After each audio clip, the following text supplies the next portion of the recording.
For me, secularism is very important because I live in a country where the majority of the people are Muslim, and Islam is always political.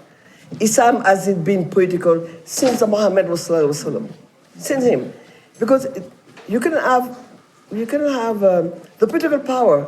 The issue after the Prophet was who is going to take the power, but the political power, not the religious power.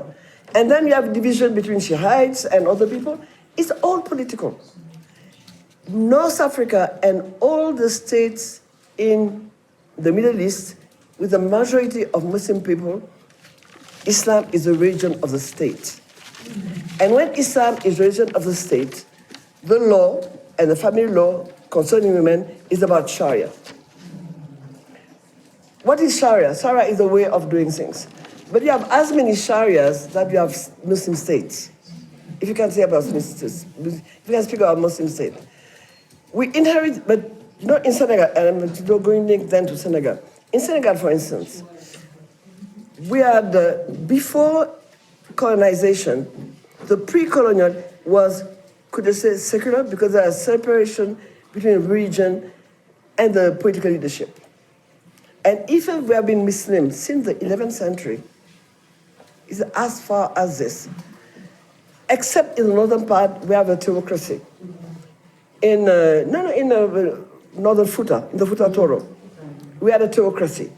And in the 16th century, only once, it took maybe 100 years and that's it. We came back to political power of Islam when with colonization, the French brought the administration, the colonial administration and the church. Then people said, oh, we have to do something. So they hang up to Islam because it was politically organized.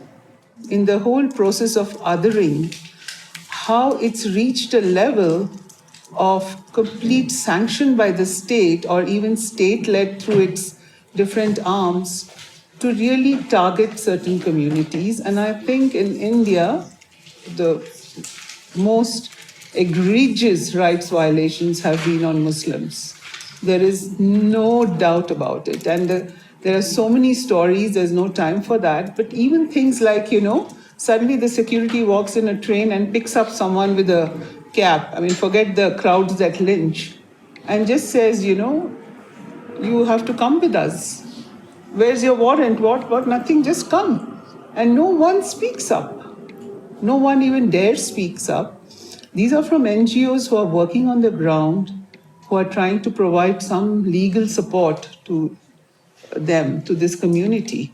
And it is really something to think about because it seems too complex sometimes for us even to think of a feminist strategy. I mean, we are between getting completely lost about how we handle that. And on the issue of this whole religious war, which Kumi raised, and you, Sonia, I completely agree. Except I think we have to be for me, what's most stark is that Hinduism is not a doctrinaire religion. Okay, it's not like Christianity, Islam, or even Buddhism. It's one of those, again, all over the place. People take what they want and practice it. And now, because of that whole kind of a very wide space that is there to practice, here is a state that has come in and taken charge and allowed its hoodlums in the name of RSS to really do all this, violence in the name of religion, in the name of Hindutva. And the worst for me is now people are confusing the two. I have cousins who think Hinduism is Hindutva. And I have to tell them, sorry, this is not true. So we have reached that point of, utter confusion about what it is. And so I think this is one area of work that would really need some sifting through and thinking through all the complexities.